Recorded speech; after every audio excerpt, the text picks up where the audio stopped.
Would it be easier if we just asked Flugelman for our amigo costumes? No. Flugelman hates us right now.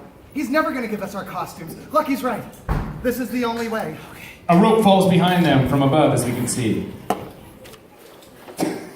Perfect.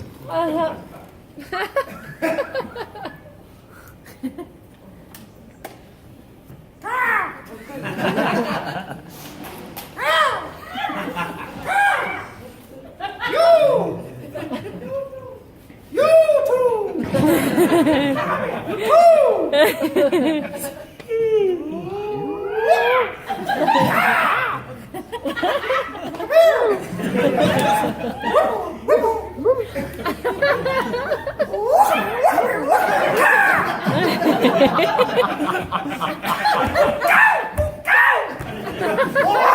Hey!